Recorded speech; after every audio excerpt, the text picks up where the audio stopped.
आज हम स्टार्ट करेंगे अपना new chapter 12, okay, that is Heron's formula. I hope ये वर्ड आप पहली बार नहीं सुन रहे हैं, ठीक है। आप लोगों ने पहली बार शायद क्लास 8 में इसके बारे में सुना है, ठीक है। जहाँ तक मुझे आइडिया है 12th क्लास 7th या 8th में ये इंट्रोड्यूस हो जाता है पहली बार, ठीक है। तो अगर नहीं भी आता है, अगर नहीं भी इंट्रोड्यूस हुआ तो भी कोई दिक्कत वाली बात है नहीं। हम यहाँ पर वो इसको इनिशियल ही लिखेंगे, ठीक है। इनिशिएट करेंगे इसके स्टार्टिंग पॉइंट से। तो बेसिकली हेरोन्स फार्मूला में यहाँ पर हम करने क्या वाले हैं, ठीक है। यहाँ पर हम फाइंड करेंगे एरिया, ठीक है। हमको यहाँ पर निकालना क्या है, एरिया निकालना है। किसका? किसी ट्राइंगल का एरिया। अब आप यहाँ पर कह सकते हैं कि एरिया निकालने का तो तरीका हम पहले से देखते आ रहे हैं, ठीक है। अगर ट्राइंगल की बात हम कर रहे हैं यहाँ पर, तो ट्राइंगल के लिए तो हमने हाफ बेस इंटू हाइट सुना ही था। इक्विलेटरल ट्राइंगल के लिए भी √3/4 इंटू साइड स्क्वायर सुना था। लेकिन यहाँ पर को हम एक अनदर अप्रोच के साथ चलेंगे, ठीक है। हम जो अपनी ओल्ड अप्रोच है उनका भी यूज़ करेंगे, लेकिन उनके साथ हम इस न्यू अप्रोच का भी यूज़ यहाँ पर करेंगे। तो हेरोन्स का दरअसल फार्मूला क्या है, ठीक है। हमने कहा कि हम यहाँ पर कोई हेरोन के फार्मूले से क्या निकालेंगे, एरिया ऑफ ट्राइंगल निकालेंगे। अब क्या एरिया ऑफ ट्राइंगल कैसे निकलेगा, इसके ऊपर बात करते हैं, ठीक है। एरिया क्या है? Basically a space covered by an object, okay, that is called area. तो यहाँ पर को मान लो एक ट्राइंगल ही हमको दिया हुआ है, ठीक है। ये ट्राइंगल हमें यहाँ पे दिया हुआ था ABC। समझना कि जो हेरोन का फॉर्मूला है उसके लिए किसी भी ट्राइंगल की तीनों साइड्स का होना बहुत ज़रूरी है। मीन्स डायमेंशन, जो उसकी लेंथ है, साइड्स, ठीक है, जो साइड्स की लेंथ है वो उनको पता होना ज़रूरी है। बिना उसके ये फॉर्मूला काम नहीं करता है। तो मान लेंगे एक बार के लिए कि इसकी साइड A है, इसकी साइड B है और इसकी साइड C है, ठीक है।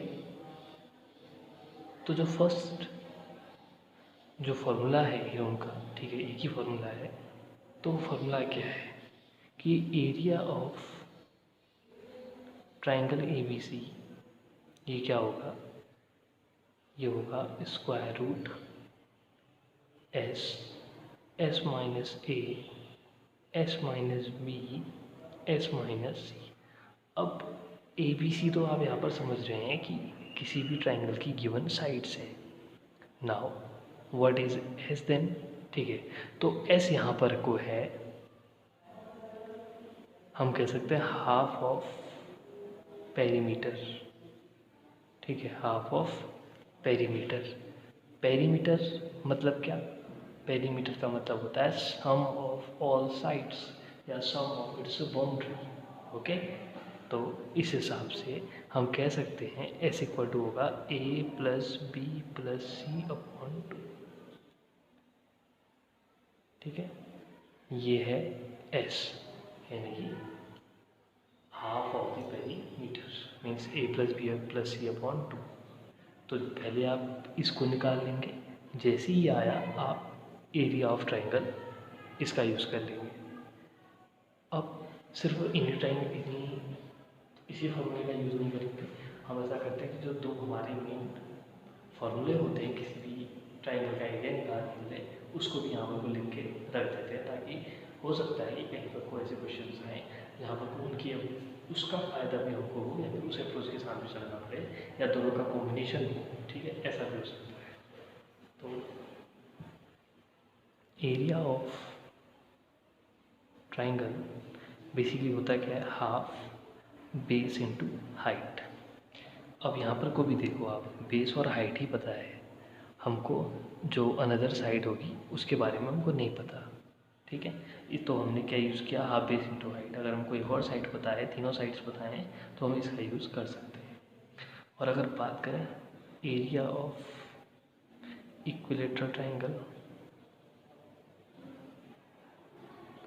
ये होता है क्या, √3/4 इंटू साइड स्क्वायर, ठीक है।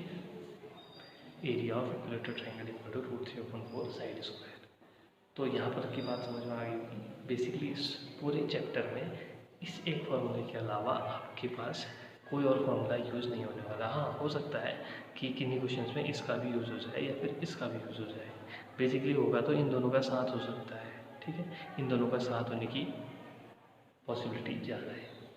तो स्टार्ट करेंगे एक्सरसाइज। ओके, तो 12.1 एक्सरसाइज क्वेश्चन नंबर 1 आप यहाँ पे देख सकते हैं। ये कहता है traffic signal board indicating school ahead is an equilateral triangle with sides with side A. Find the area of the signal board using Heron's formula if its perimeter is 180 centimeter and what will be the area of the signal board. ठीक है, तो आपसे कहा कि एक school ahead इस तरह से लिखा गया है उसमें। ठीक है, एक बोर्ड जिसका जो इक्विलेटरल ट्रायंगल के शेप में आप कह सकते हो कि एक इस तरह से इक्विलेटरल ट्रायंगल की शेप में इसमें स्कूल अहेड लिखा गया है। ठीक है, तो इसके पूरे का एरिया हमको देना है by using Heron's formula. But यहाँ पर को आपको क्या नहीं दिया हुआ है, साइड नहीं दी हुई है, लेकिन आपको पेरीमीटर ज़रूर दिया हुआ है। अब आप भी जानते हैं कि एरिया यहाँ पर को हम इक्विलेटरल ट्रायंगल है तो दो तरीके से निकाल सकते हैं। एक तो अभी जो फार्मूला बताया मैंने √3/4 साइड स्क्वायर, और दूसरा क्या, हीरोज फार्मूला। लेकिन यहाँ पे हीरोज फार्मूले के हिसाब से चलो वगैरह है तो हीरोज के साथ ही चलेंगे। ठीक है, तो इसको ABC नाम देते हैं। हालांकि फिगर की बहुत ज़्यादा खास ज़रूरत पड़ेगी नहीं। ठीक है, इन क्वेश्चन में फिगर की ज़्यादा ज़रूरत होती नहीं है, डायमेंशन आपके पास होती हैं, सीधे फार्मूला लग के अप्लाई हो जाता है। ठीक है, आंसर आ जाता है। तो अब पहले तो साइड निकालनी है। साइड निकालने के लिए इसे पेरीमीटर दे दिया। ठीक है, क्या दिया हुआ है, पेरीमीटर ऑफ ट्रायंगल कितना है, 180 सेंटीमीटर। पेरीमीटर होता क्या है, पेरीमीटर होता है sum of its boundary, sum of its sides. तो अब सारी साइड्स तो सेम होंगी, तो सम क्या हो जाएगा, a + a + a 3a is equal to 180। तो इक्वल टू क्या हो जाएगा, 180/3। तो ये क्या हो जाएगा, 60 सेंटीमीटर। ओके, तो हमको साइड पता चल गई कि 60 60 60 ये होने वाला है। अब हीरोन्स फार्मूले के लिए हमको एस भी चाहिए होता है। एस क्या होता है, हाफ ऑफ पेरीमीटर। तो हम एस भी निकाल के रख लेते हैं, 180/2 कितना, 90। ठीक है, अब आते हैं एरिया ऑफ ABC पे, एरिया ऑफ ट्रायंगल ABC। ठीक है, या फिर आप कह सकते हो जो सिग्नल बोर्ड है, area of that traffic signal board. Okay, अब कैसे बनेगा, फॉर्मूला हम जानते हैं, S - A। अब यहाँ पर S - B भी क्या कहेंगे, वो तो सेम ही होना है, तो S - A ही होगा, क्योंकि ABC सारे क्या हैं, सेम हैं। तो ये बनेगा S मतलब क्या, 90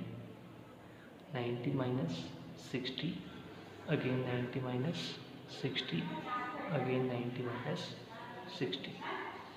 ठीक है,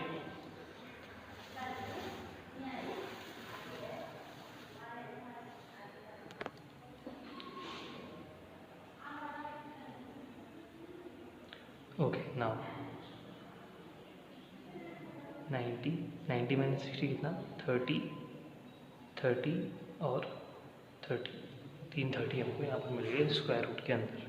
अब स्क्वायर रूट के अंदर कैसे सॉल्व करते हैं ये आप लोग जानते होंगे, लेकिन अगर नहीं जानते हैं तो मैं इसको आपको बता दूँ। स्क्वायर रूट का मतलब क्या है, बेसिकली कोई इसके अंदर जो भी आ रहा है वो नंबर क्या रहा होगा, किसी का स्क्वायर रहा होगा। ठीक है, या फिर मैं आपको सिंपल मीनिंग में बताऊँ तो आप क्या करोगे, पेयर बना लेंगे 2 30। ठीक है, तो इन 2 30 में से एक 30 आ जाएगा बाहर, अंदर बचेगा क्या, 90 × 30।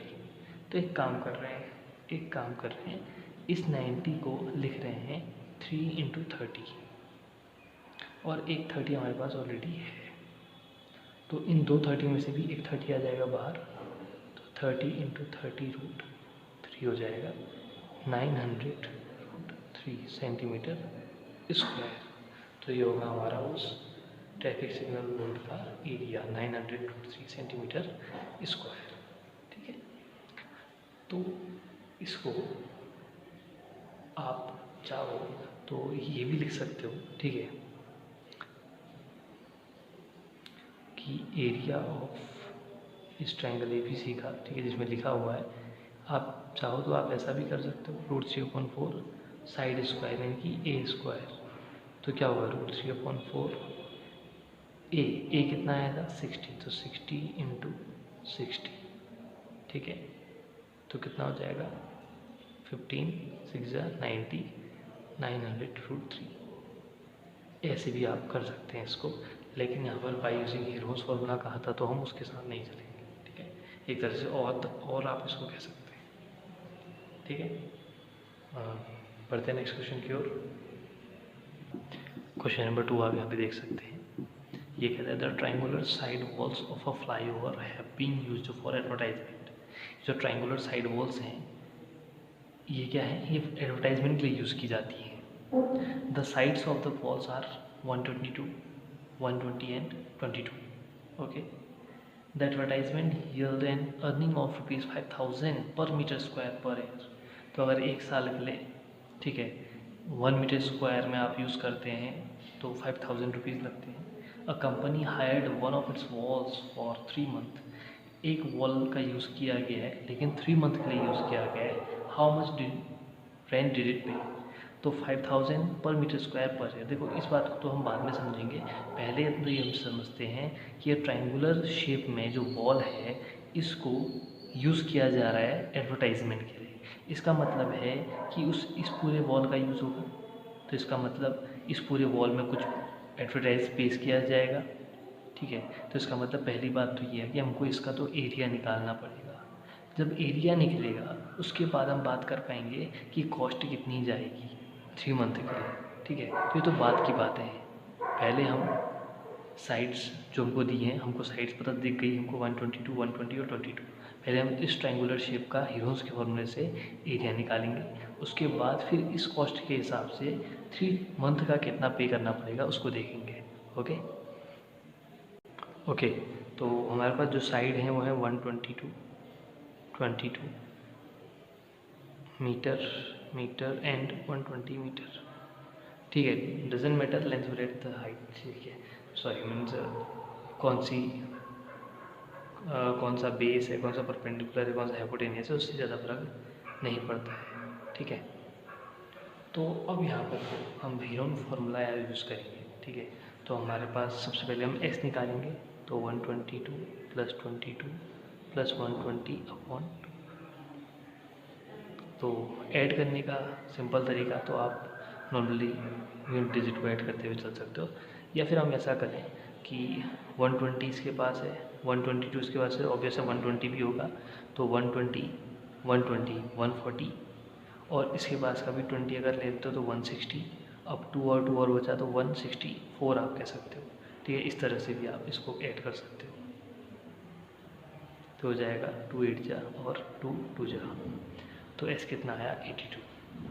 ऑब्वियस है एस क्या होगा, ये लेंथ ही होगी। ठीक है, क्योंकि आपने लेंथ ही ऐड करी है तो ये लेंथ ही होगी। ठीक है, तो अब आते हैं एरिया पे। फॉर्मूला अगेन हम लिख लेंगे S - a, s - b, s - c। ठीक है, तो इसको a और इसको b और इसको c कंसिडर कर लेंगे, तो हो जाएगा, आप इसको लिख लेंगे एरिया ऑफ ट्रायंगुलर वॉल। ठीक है, इसको लिख लेंगे एरिया ऑफ ट्रायंगुलर वॉल। ठीक है, जो आपका वे ऑफ प्रेजेंटेशन है उसको ठीक रखेंगे। तो एस हो जाएगा 82, तो 82 - 122, 82 - 22 एंड 82 ओके, तो यहाँ पर को ये 164 न होके क्या हो जाएगा 264 हो जाएगा। ठीक है, 100 + 100 20। ठीक है, 240, 260 और 264। तो ये हो जाएगा आपका 2 1 जा 2, 2 3 जा 6, 2 2 जा 4।